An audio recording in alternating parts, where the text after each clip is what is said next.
माता सबरी की कथा। बात भगवान राम के जन्म से पहले की है, जब भील आदिवासी कबीले के मुखिया अज के घर बेटी पैदा हुई थी। उसका एक नाम श्रवणा और दूसरा नाम सबरी रखा गया। सबरी की माँ इंदुमती उसे खूब प्यार करती थी।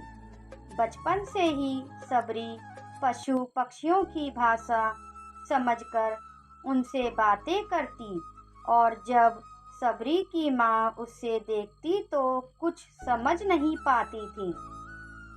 कुछ समय बाद एक पंडित ने सबरी के परिवार को बताया कि वो आगे चलकर सन्यासी बन सकती है। इस बात का पता चलते ही सबरी के पिता ने उसका रिश्ता तय कर दिया। जैसे ही शादी का दिन नज़दीक आया, सबरी के घर वालों ने खूब सारी बकरियां और अन्य जानवर घर के पास लाकर बांध दिए। एक दिन सबरी की माँ जब उसके बाल बना रही थी तो उसने माँ से पूछा, इतने सारे जानवर हमारे घर क्यों लाए गए हैं? माँ ने जवाब दिया, बेटी, तुम्हारा विवाह होने वाला है, इसलिए हम लोगों ने इनका इंतजाम बलि के लिए किया है। तुम्हारी शादी के दिन ही बलि प्रथा होगी और फिर इनसे स्वादिष्ट भोजन बनाकर सबको परोसा जाएगा। ये सब सुनकर सबरी दुखी हो गई।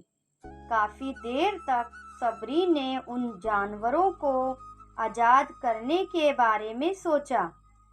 सोचते सोचते सबरी के मन में हुआ कि अगर ये जानवर यहाँ नहीं होंगे तो इनकी बलि रुक सकती है।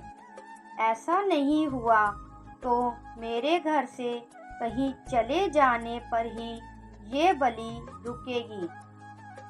जब मैं ही नहीं रहूंगी तब ना विवाह होगा, ना ही बलि प्रथा। इससे मासूम जानवर बच जाएंगे। इस सोच के साथ जानवरों को रखी गई जगह पर सबरी पहुंची। उसने सोचा कि उन्हें खोल देती हूँ, लेकिन वो ऐसा नहीं कर पाई। उसके बाद सबरी जंगल की तरफ भागने लगी। भागते भागते सबरी ऋषि मुख पर्वत पहुंच गई। वहां करीब 10,000 ऋषि रहा करते थे। सबरी को लगा कि वो भी इसी जंगल में किसी तरह ऋषि मुनियों की सेवा करके अपना जीवन जी लेगी। वो चुपचाप उसी जंगल में एक हिस्से में किसी तरह से रहने लगी। सबरी रोजाना ऋषि मुनियों की झोपड़ी के आगे झाड़ू लगाती और हवन के लिए लकड़ियां भी लाकर रख देती। ऋषि मुनियों को समझ नहीं आ रहा था कि जंगल में उनके काम अपने आप कैसे हो रहे हैं। एक दिन सबरी को किसी ऋषि ने देख लिया। उसे देखते ही उसका परिचय पूछा। जैसे ही सबरी ने बताया कि वो भील आदिवासी परिवार से संबंध रखती है, तो उसे ऋषियों ने खूब डांट लगाई। सबरी को इस बात का बिल्कुल भी पता नहीं था कि उसकी जाति छोटी है और उसे ऋषियों द्वारा जाति की वजह अपमान सहन करना पड़ेगा।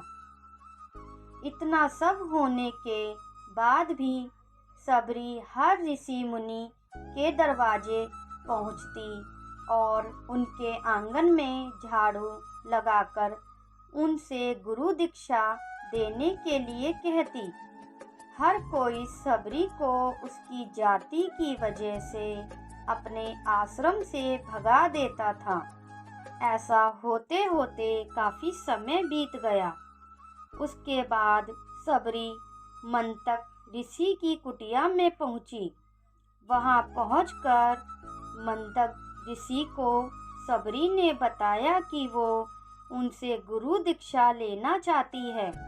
उन्होंने खुशी खुशी उसे अपने गुरुकुल में रहने दिया और भगवान से जुड़ा ज्ञान देते रहे। सबरी ने भी अपने गुरु मतंग ऋषि की सेवा करने में कोई कसर नहीं छोड़ी। वो गुरुकुल के भी सारे काम करती थी। सबरी से खुश होकर मतंग ऋषि ने उसे बेटी मान लिया था। समय के साथ मतंग ऋषि का शरीर बूढ़ा हो गया। उन्होंने एक दिन सबरी को अपने पास बुलाया और कहा, बेटी, मैं अपना देह त्यागना चाह रहा हूँ। बहुत साल हो गए इस शरीर में रहते रहते। सबरी ने दुखी मन से कहा, आपके ही सहारे मैं इस जंगल में रह पाई हूँ। आप ही चले जाएंगे तो मैं जीकर क्या करूँगी। आप अपने संग मुझे भी ले जाइए, मैं भी देह त्याग दूंगी। मतंग ऋषि ने जवाब दिया, बेटी, तुम्हें चिंता करने की जरूरत नहीं है। राम तुम्हारी चिंता करेंगे और ध्यान भी रखेंगे। सबरी ने राम का नाम सुनने के बाद पूछा, वो कौन हैं और उन्हें मैं किस तरह ढूंढूंगी। मतंग ऋषि ने बताया, राम कोई और नहीं भगवान हैं। वो तुम्हें सारे अच्छे कर्मों का फल देंगे। तुम्हें उन्हें ढूंढने की कोई जरूरत नहीं है। वो एक दिन खुद तुम्हें खोजते हुए इस कुटिया में आएंगे और तुम्हें उनके हाथों ही मोक्ष मिलेगा। तब तक तुम इसी आश्रम में रहो। इतना कहते ही मतंग ऋषि ने अपना शरीर त्याग दिया। सबरी के मन में मतंग ऋषि के जाने के बाद से ही एक बात थी कि भगवान राम स्वयं उससे मिलने आएंगे। वो रोज भगवान राम से मिलने के लिए बाग से अच्छे अच्छे फूल लाकर पूरा आश्रम सजाती और भगवान के लिए बेर तोड़कर लाती। भगवान के लिए बेर चुनते हुए सबरी उन्हें चख लेती थी ताकि भगवान वो सिर्फ मीठे बेर ही दे। रोजाना सबरी इसी तरह भगवान के दर्शन की आस में फूल और बेर इकट्ठा करती रहती थी। इसी तरह इंतजार में कई साल बीत गए। सबरी का शरीर एकदम वृद्ध हो गया। एक दिन आश्रम के पास के ही तालाब में सबरी पानी ले के लिए गई। तभी पास के ही ऋषि ने उसे अछूत कहते हुए वहां से भागने के लिए कहा और एक पत्थर मार दिया। वो पत्थर जब सबरी को लगा तो उसे चोट लगी और खून बहने लगा। बहते हुए खून की एक बूंद उसी तालाब के पानी में गिर गई। तभी पूरा तालाब का पानी खून में बदल गया। ये सब होता देखकर ऋषि ने सबरी को ही डांटा और कहा कि पापिन, तुम्हारी वजह से पूरा पानी खराब हो गया। रोज ऋषि उस पानी को साफ करने के लिए अपनी कई तरह की विद्याओं का इस्तेमाल करते। कई सारे जतन करने के बाद भी कुछ नहीं हुआ। फिर उन्होंने गंगा जैसी कई पवित्र नदियों का जल भी उस तालाब में डाला। फिर भी तालाब का पानी साफ नहीं हो पाया और वो खून जैसा ही रहा। कई सालों तक तालाब के पानी को साफ करने की कोशिश के बाद भी कुछ काम नहीं आया तो ऋषि ने थक कर सब कुछ छोड़ दिया। इस घटना के कई सालों के बाद भगवान राम अपनी पत्नी सीता के हरण के बाद उन्हें ढूंढते हुए उसी तालाब के पास पहुँचे। ऋषि मुनियों ने उन्हें पहचान लिया। भगवान को वहां देखकर ऋषियों ने तालाब का पानी साफ करने के लिए भगवान को अपने पैर उसमें डालने के लिए कहा, लेकिन पानी जैसे का तैसा ही था। ऋषि मुनियों ने भगवान से भी कई अन्य जतन करवाए, लेकिन वो पानी जस का तस खून जैसा ही रहा। तब भगवान ने ऋषियों से पानी के रक्त में बदलने की कहानी पूछी। तब ऋषि ने सबरी को पत्थर मारने वाली सारी बात बता दी। उसके बाद कहा कि वो महिला ही अपवित्र है, छोटी जात की है, इसलिए ये सब हुआ है।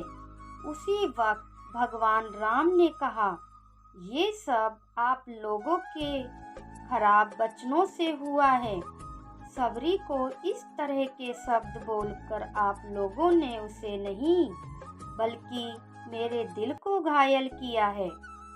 इसी घायल दिल के रक्त का प्रतीक ये तालाब का लाल पानी है। आगे भगवान राम बोले, कहाँ है वो माई?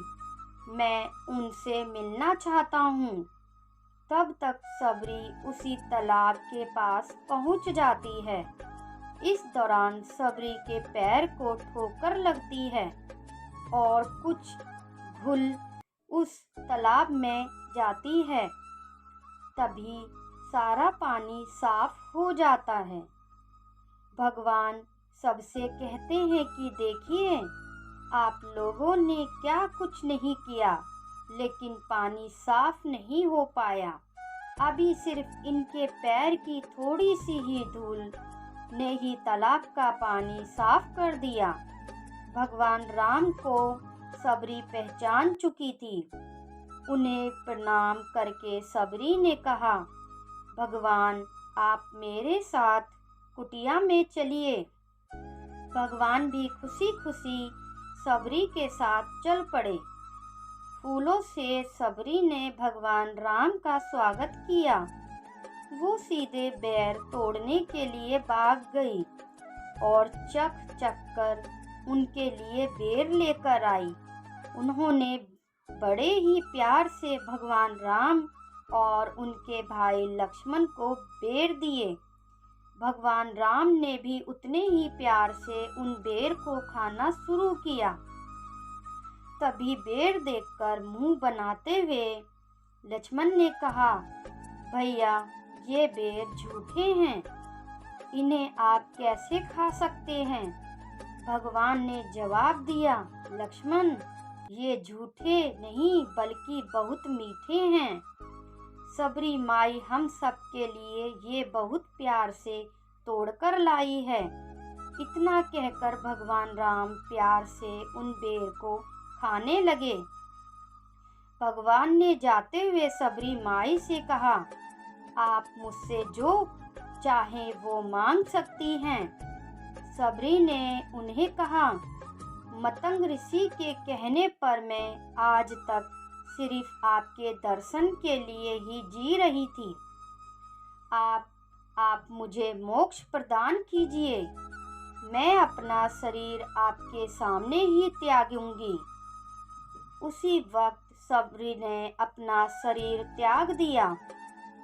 भगवान राम ने अपने हाथों से उनका अंतिम संस्कार किया और सीता माँ की खोज में आगे बढ़ गए। इस तरह से ऋषि मतंग की बात सच साबित हुई और सबरी को भगवान राम के दर्शन भी हुए। तभी से भगवान राम को सबरी के राम भी कहा जाने लगा। तो दोस्तों, आपको ये कथा कैसी लगी? अगर अच्छी लगे तो प्लीज़ चैनल को लाइक सब्सक्राइब करना ना भूलें। वीडियो देखने के लिए आपका बहुत बहुत धन्यवाद।